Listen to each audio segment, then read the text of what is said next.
Vous êtes sur Ziana TV, la chaîne au cœur des diasporas. Waouh! Mesdames et messieurs, bonjour et bienvenue. Vous êtes sur Ziana TV, la chaîne au cœur des diasporas. L'entretien du jour avec un homme et une femme, deux invités bien sûr. Nous allons parler des diasporas. D'abord, mon premier invité est monsieur Moustapha Abdou Raouf. Bonjour. Bonjour. Merci d'avoir accepté notre invitation. Et à vos côtés, monsieur Raouf, c'est madame Agnès Nounou. Bonjour. Bonjour. Merci madame Nounou d'être là aussi. Alors, messieurs, dames, je vais commencer par vous. C'est vrai qu'en temps normal, on donne la parole aux femmes, mais pour une fois, on va faire une exception. Puis c'est un homme qui va commencer. Vous comprendrez très bien pourquoi lui prendrait en premier la parole. Moustapha Abdou Raouf, alors je ne veux pas directement vous présenter, je pense que vous aurez les bons mots pour que les gens qui nous suivent sachent qui vous êtes et pourquoi on vous donne la parole en premier et comprendront très bien de quoi parlerons-nous à la suite. Allez-y, dites qui êtes-vous déjà? Je m'appelle Moustapha Abdou Raouf, je suis originaire des Comores. Je suis ici marié, père de 3 enfants, je suis entrepreneur. D'accord. Et votre expérience, voilà, ça c'est le côté père de famille, bon père de famille et chef d'entreprise. Ce qui nous intéresse, bien sûr, il y a tout ça, mais c'est avant tout votre expérience en tant qu'homme qui a pu fédérer la diaspora comorienne.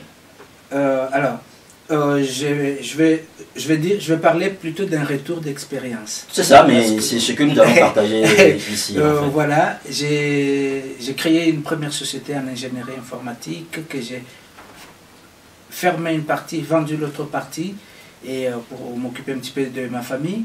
Ensuite, je me suis retourné, j'ai regardé, j'ai vu qu'il y a plus de 300 000 Comoriens en France, une diaspora très très forte. Pour une population de 1 million d'habitants sur les 4 îles, il y a plus de 300 000 Comoriens en France. Donc, à Marseille, il y a l'équivalent de ceux qui sont dans la capitale des Comores. C'est une diaspora qui aime son pays, mais qui n'avait pas de repères, qui n'avait pas de structure, qui n'avait pas d'objectif commun concernant les Comores. Donc, j'ai dit que je vais mettre du temps, de mon temps, pour essayer d'apporter quelque chose. Donc, c'est ce que j'ai fait depuis 2003, jusqu'alors, même si j'ai beaucoup ralenti maintenant, oui. Hein, mais c'est ce que j'ai fait. J'ai donné des objectifs, on a restructuré, on a donné de l'ambition, on a donné de la visibilité, hein, mais aussi donné le poids de la diaspora par rapport à ce qu'ils apportent au pays. De quelle manière et en faisant quoi concrètement? Alors, moi, avant ça, j'étais juste métro, boulot, dodo, comme tout le monde. Et donc, j'avais aucune expérience dans la diaspora. Mais en 2003, je suis allé en vacances chez moi. Et j'ai vu que la compagnie qui nous a transportés ne nous respectait pas. J'ai dit, moi, je peux défendre. D'accord? Je peux me défendre. Mais qu'en est-il des autres Comoriens qui ne sauront pas se défendre? Donc, c'est ce que j'ai fait. J'ai attaqué la compagnie yéménia. Ça a réussi. On a dédommagé les passagers une fois, une deuxième fois et une troisième fois. Alors là, je me suis tourné vers la diaspora, j'ai cherché la classe sociale la plus écoutée. J'ai présenté mon projet qu'il va falloir qu'on puisse aider les Comoriens qu'ils voyagent mieux en tout respect. Parce qu'on vit dans un pays où on dit le client est roi. Mais pas dire le client est roi et nous laisser être maltraités. C'est ainsi que j'ai commencé le militantisme. Ensuite, j'ai adhéré à une ONG comorienne. On a réalisé... Laquelle, il faut peut-être la citer. La Diascom, oui. Ça veut dire diaspora comorienne, oui. Présente Marseille, Lyon, ensuite dans le Rhône-Alpes, ensuite et Paris. Moi, j'ai monté la Diascom Île-de-France. Alors, Moustapha Abdou Raouf, on a bien compris qu'il était nécessaire pour vous d'accompagner cette diaspora, de lui donner une visibilité dans le cadre d'une institution Diascom Île-de-France. Et on va continuer avec vous dans le cadre de ce retour d'expérience. Agnès Nounou, alors, vous aussi, vous avez une expérience concernant la diaspora du Congo-Brazzaville. On a bien compris que les Comoriens ont pu s'organiser. Ici, nous sommes dans ce cadre de partage. Quel est l'état des lieux aujourd'hui de la diaspora congolaise? vu mon expérience avec la diaspora congolaise, puisque vous le savez que depuis 2012, j'occupe l'espace de la diaspora congolaise en tant que présidente de la diaspora congolaise, donc DCB. DCB Diaspora Congolaise. Exactement. Alors, le constat que je peux faire qu'aujourd'hui, cette diaspora a mûri. En tout cas, cette diaspora a mûri, mais ce que je pourrais peut-être mentionner dans ce constat, c'est que c'est une diaspora émiettée. Donc, c'est une diaspora qui mène des actions, mais malheureusement, comme elle n'est pas structurée, elle n'est pas organisée, donc c'est un peu difficile de porter cette voix de la diaspora, que cette voix de la diaspora soit entendue. C'est là où j'ai pu annoncer, hein, vous avez vu un peu sur les réseaux sociaux où je parle de la fédération, parce que quand même cette diaspora, si je peux parler de cette diaspora, je peux dire qu'elle est présente en France, au Sénégal, Maroc, Canada, États-Unis. C'est là où il y a une forte concentration des Congolais. Bon, mais chaque diaspora qui est représentative dans le monde agit, mais d'une façon désordonnée. Alors, on ne peut pas continuer dans le désordre. C'est là où vraiment j'invite mes chers compatriotes de pouvoir mener une réflexion sur une éventuelle fédération. Donc, en quelque sorte, qu'il y ait une naissance d'une structure représentative de la diaspora congolaise. Voilà, en attendant que nous reviennons, Madame Nounou, sur ces détails. Alors, Moustapha Abdouraouf, souvent dans les diasporas, organiser une diaspora, ce n'est pas toujours une affaire de foule.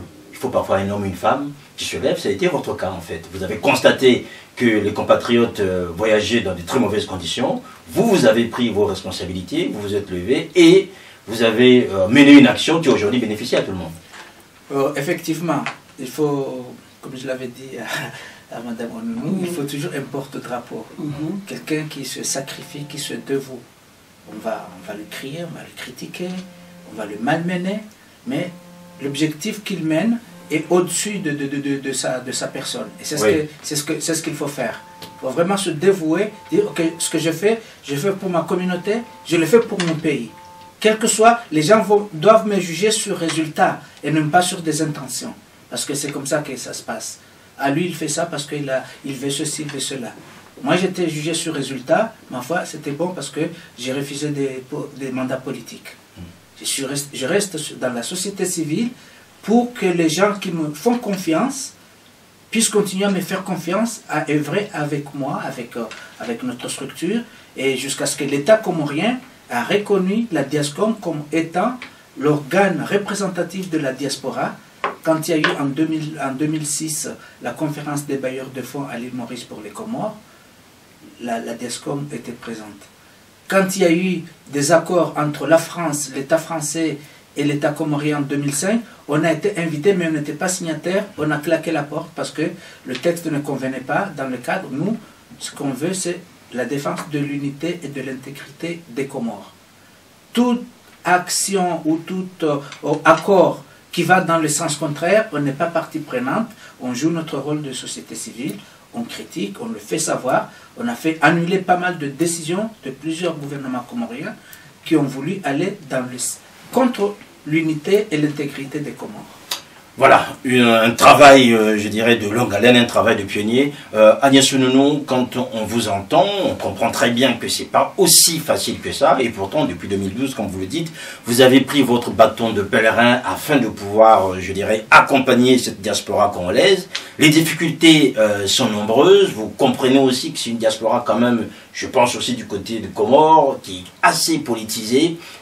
Quel travail pour faire prendre conscience qu'aujourd'hui, comme a dit Moustapha Abdouraouf, que l'essentiel n'est pas de s'engager dans des discours politisés ou politisants, mais de pouvoir mettre en premier les intérêts de la diaspora elle-même et surtout une prise en charge qui ne dépend pas toujours des autorités, je dirais, du pays d'origine. Oui, effectivement, monsieur Sirmakosso, c'est la démarche de cette fédération. Il faudrait bien que cette diaspora se prenne en main. Il faudrait bien que cette diaspora puisse s'organiser avant même que les politiques ou les institutions s'intéressent à elle. Elle doit d'abord être structurée. C'est là où, à jour à venir que nous devrions, que ma démarche est que j'aille rencontrer cette diaspora pour qu'on puisse mener des réflexions pour la mise en place d'une structuration, pour la mise en place d'une organisation qui sera peut-être, comme c'est ce que moi je pense, il faudrait qu'il y ait des élections. Il faut qu'on arrive à élire nos représentants.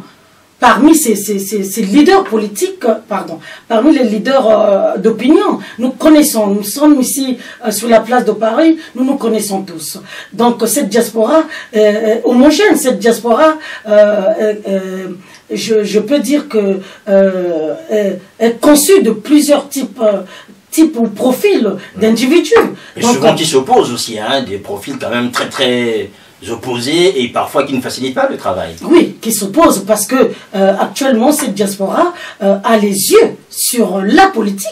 C'est très dangereux que la diaspora confonde son rôle. La diaspora est en train de confondre son rôle. Puisque cette diaspora que je remarque sur la place de Paris a tendance à aller à mener ses actions en lien avec les hommes politiques. Non, la diaspora, c'est pas un parti politique. La diaspora, c'est pas un parti politique. La diaspora, c'est pas un village, représente un village, une région ou une ville. Non, la diaspora, c'est des citoyens qui sont à l'extérieur de l'étranger et qui ont plusieurs profils, Donc cette diaspora doit quand même aujourd'hui s'asseoir et voir quelle est sa priorité. Quelle est sa priorité, même si elle veut engager des combats politiques, mais ce n'est pas dans le désordre qu'elle engagera des combats politiques. Si elle veut engager des combats économiques, ce n'est pas dans les désordres qu'elle engagera le combat économique, ainsi de suite. C'est pour cela que j'invite cette diaspora aujourd'hui, qui est mûre, qui a mené des combats, puisque nous avons vu ce que cette diaspora a pu mener sur la place de Paris. Il faut avoir le courage. Le courage de la diaspora, là. Maintenant, ce qui lui manque, c'est le côté méthodique. C'est ça qui lui manque. Côté organisé, côté structuré. Et je pense qu'aujourd'hui, qu'il ne regarde pas seulement à la voix d'une femme qui crie, mais à la voix d'une femme qui pense qu'aujourd'hui, il est plus que capital, que nous puissions structurer cette diaspora, que cette diaspora soit représentative, que cette diaspora soit écoutée, que cette diaspora puisse mener des combats en direction du bien-être de la population. Voilà, donc un combat qui aujourd'hui que vous menez déjà, et pour cela, vous souhaitez en fait, je dirais, peut-être pas parcourir le monde, mais aller rencontrer les hommes et les femmes qui constituent cette diaspora, que ce soit ici en Europe ou encore en Asie, en Afrique et tout ça. C'est ça aujourd'hui votre combat que vous voulez mener aussi. Oui, c'est le porte-drapeau que je me suis mise, le drapeau du Congo, pour aller à l'encontre de la diaspora du monde, hein, là où il y a une forte concentration des Congolais de l'étranger, nous le savons au Maroc. Donc d'ici 2019, on est déjà bientôt en 2019, vous avez commencé ça en 2019, toute l'année 2019, être là, aller écouter, rencontrer, savoir, et après on fait quoi de tous ces résultats? À partir de là, puisque c'est les personnes que je vais rencontrer, toutes ces personnes que je vais consulter, on décidera pour mener en place des réflexions, c'est-à-dire qu'il y aura des réunions de travail, il y aura un comité de travail qui sera mis en place afin de pouvoir finir le travail, afin d'aller d'arriver à nos objectifs. Parce qu'il ne faudrait pas que ce soit le combat de Madame Ounono Agnès, que ce soit le combat de la diaspora, de tout individu de la diaspora, de tout Congolais de l'extérieur. Puisque nous ne sommes pas organisés, il faudrait qu'à un moment que nous soyons organisés. Et pour être organisés, nous n'avons pas le choix, c'est la voie de la représentation. Donc, ceci dit, il faudrait qu'on mette en place une structure représentative de la diaspora congolaise. On a bien compris, Moustapha Abdouraouf, très souvent dans ce type de combat, il faut des gens, vous l'avez dit tout à l'heure, qui doivent se lever, qui doivent prendre leur bâton de pèlerin, et en même temps, on comprend aussi que dans nos communautés rongées par la politique, on connaît un peu l'histoire politique assez chaotique des Comores. Quels sont vos rapports avec les politiques? Est-ce qu'aujourd'hui, bien que Diascom soit reconnu par le gouvernement, comment est-ce que ces critiques sont reçues? Parce que très souvent, quand vous critiquez les politiques, pour eux, vous devenez opposant. Alors, nous, pour pour endosser notre rôle, nous avons posé des actes. Nous avons mené des actions humanitaires en direction des Comores. D'accord. Donc en passant par l'humanitaire. Tout à fait. Oui. C'est un puits pour donner de l'eau à la population. C'est envoyer une ONG pour faire comment dire, le bilan dans les hôpitaux, évaluer leurs besoins, envoyer un conteneur de médicaments dans chaque hôpital, c'est électrifier des villages. Voyez. Donc ça, c'est là, ils ont vu en nous des gens, des acteurs, et non pas des opposants. D'accord. Ça, c'est la population et les politiques. Les politiques, c'est là qu'ils nous ont reconnus, oui. justement, à partir de là, parce que ceux qui critiquent, nous, on n'a pas critiqué, nous, on a amené des actes. Ils ont dit, ok, ces gens-là, on peut discuter avec eux parce qu'ils font quelque chose pour le pays. Alors que les opposants, c'est du genre, sors de là pour que je prenne ta place. Oui. Ça, ce n'était pas notre rôle. Donc là, on a été écoutés. On a été jusqu'à discuter, on a amendé la loi électorale concernant la diaspora. Parce donc, la diaspora comorienne vote. Pas encore, mais ça a été voté à l'Assemblée. Oui. Il faut juste un président. Donc cette adaptation, c'est quoi concrètement? Qu'est-ce que vous avez pu obtenir? On a pu obtenir qu'on puisse voter partout où se trouve la diaspora, où il y a une présence diplomatique comorienne, puisque maintenant tous les Comoriens, il y a eu un problème technique. D'accord? Oui. À cause des papiers administratifs. Maintenant, tout Comorien, il a une carte d'identité biométrique comorienne. Quelle que soit la nationalité qu'il a adoptée, il a une carte d'identité biométrique. Donc maintenant, la partie technique ne se pose plus. Ça, c'est le premier point. Alors qu'à l'époque, il n'y en avait pas. D'accord. Voilà, ça, c'est le premier point. Ensuite, on a été jusqu'à... Quand on a posé ces actes-là, on s'est entendu avec des politiciens pour avoir une même vision. Par exemple, en 2005, nous avons fait une résolution qu'on a déposée à l'Assemblée et qui est devenue une résolution qui a été adoptée. C'est faire du 12 novembre une fête nationale, puisque c'est la date de l'admission des Comores aux Nations Unies. Ça date de 2005. Hein, c'est pas... Alors qu'on est indépendant depuis 1975. Vous voyez, donc, ça, ils nous ont écoutés. Et quand il y a des grandes rencontres de décision concernant les Comores, où les Comores doivent s'engager, on nous invite. Nous regardons les textes, nous regardons ce qui doit être décidé. Si c'est un rapport avec notre idéologie en tant que société civile, là, on y participe. Si ce n'est pas le cas, on a claqué la porte au ministre au Quai d'Orsay une fois parce que les décisions, les engagements que le gouvernement comorien allait prendre n'allaient pas dans le sens de l'unité des Comores. On a claqué la porte, on est parti. Ouais, donc, nous, on est donc une liberté, une vraie liberté de la part de votre organisation. Tout à fait. On fait partie de la société civile, on n'est pas là pour prendre leur place. On veut faire des actes, on veut défendre les intérêts des Comores, mais aussi de la diaspora ici. Donc voilà un petit peu comment nous, on est en train de plain-pied dans ce cadre-là pour on a donné un poids à la diaspora, poids économique. Maintenant, les Comoriens sont reconnus comme étant l'investisseur direct, le premier investisseur direct sur les Comores. C'est la diaspora. Je vois que ça vous fait sourire, tout ça. Qu'est-ce que vous pouvez tirer de cette expérience comorienne? Parce qu'on se rend bien compte que c'est une diaspora qui arrive à peser au niveau législatif, c'est une diaspora qui a pu aussi sur le plan administratif obtenir quelque chose que les Comoriens ont du mal aujourd'hui à obtenir. C'est une diaspora qui a aussi un poids économique. Qu'est-ce que tout cela vous inspire, vous, dans le cadre du travail que vous devez mener maintenant? En écoutant mon cher Moustapha, je dis que nous avons un long chemin à faire, nous, la diaspora congolaise, mais ça nous inspire. Moi, ça m'inspire personnellement. C'est pour dire tout simplement, s'ils sont arrivés au point où il est en train d'énumérer toutes les actions que cette diaspora comorienne a pu engager avec les gouvernants, avec les autres autorités, c'est qu'ils ont été structurés, ils ont été organisés. C'est pas une voix qui parle dans le désert, c'est pas 2 ou 3 personnes qui se lèvent pour parler au nom de la diaspora, mais ils ont d'abord monté une structure reconnue officiellement.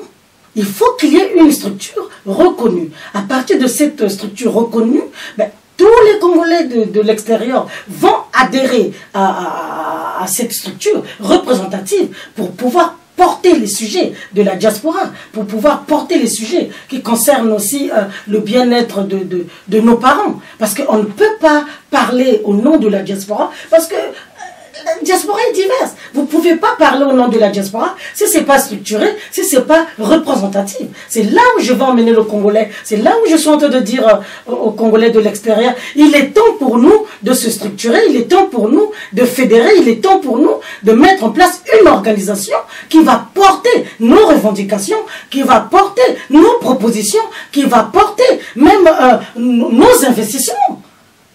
Nous avons des rêves pour ce Congo.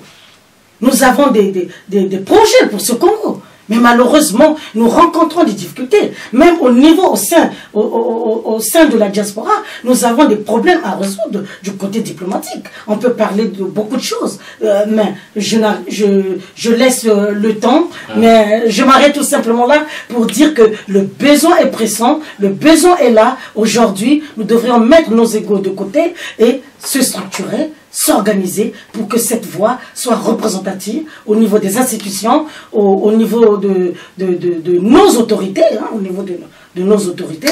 Voilà un peu en gros ce que je voulais exprimer. Voilà, on a bien compris Agnès Sununu, cette expression qui est aussi importante. On arrive à la fin. Moustapha Benarouf, quand vous entendez Agnès Sununu, vous dites quoi? Le chemin est long, qu'il faut s'approcher? Encore une fois, c'est qu'il faut qu'il y ait des gens comme Agnès qui s'y engagent, d'accord? Et parce que la diaspora, elle est diverse. Hein. Il y a la diaspora étudiante, la diaspora politique, la société civile, les gens qui n'ont rien à faire, voilà, ainsi de suite. Voilà, hein. Donc il y a tout ça. Donc plutôt aller vers ceux qui peuvent faire quelque chose en direction du pays d'abord, d'accord? Pour voir, il faut se rendre visible ici et là-bas. Parce qu'il y a des Comoriens comme des Congolais, tant qu'ils voient que l'organisation ne fait rien pour ceux qui sont là-bas, ils ne seront pas partants, ils ne seront pas engagés. Donc voilà, donc moi je soutiens Agnès dans ce cadre-là. Il faut une structure, ça permet d'avoir une visibilité et d'avoir une seule parole, d'accord, et de pouvoir s'asseoir autour d'une table avec les autorités, négocier des choses. Voilà. Agnès Sununu, vous avez le dernier mot, peut-être un rendez-vous à donner aux Congolais et aux Congolaises que vous suivez aujourd'hui, notamment tout ce monde de la diaspora, que désormais une structuration est nécessaire pour se faire entendre, comme le dit Moustapha Abdouraouf. Oui, je ne serai pas long, tout simplement inviter mes chers compatriotes qui sont dans le monde entier à réfléchir, à se rejoindre aux l'idée de fédérer. Et je pense qu'ils répondront, oui, rien que pour le Congo que nous aimons tous. Hein. Nous aimons ce Congo. Nous aimerions que ce Congo puisse trouver des solutions. D'abord, le premier problème que nous avons, puisqu'on parle du dialogue, on parle de comment faut-il faire pour débloquer la situation du Congo. On ne sait pas comment s'y prendre, mais je pense que la diaspora est assez mûre pour prendre à corps ce combat du bien-être, de prendre à corps ce combat qui est cette paix, la paix civile que nous désirons tous. Donc je pense qu'à un moment donné, on peut aller dans un combat, mais on s'assoit, on réfléchit et on engage d'autres dynamismes. Et c'est ce dynamisme-là que je demande à mes compatriotes de comprendre qu'aujourd'hui, il est nécessaire de mettre en place cette structure qui va fédérer tous les Congolais du monde entier et pouvoir parler au nom de la diaspora. Voilà, vous avez bien compris, mesdames et messieurs, parler au nom de la diaspora, c'est l'engagement que prend Agnès Sununu pour 2019. Merci à vous, Moustapha Abdouraouf. Merci à vous. Merci, Agnès Sununu. Je vous en prie, merci. Voilà, merci à vous aussi de nous avoir suivis, mesdames et messieurs. Merci à Anthony Muyungi. Portez-vous bien, le programme continue. Au revoir. Merci d'avoir suivi le formidable Sir Makosso. Waouh!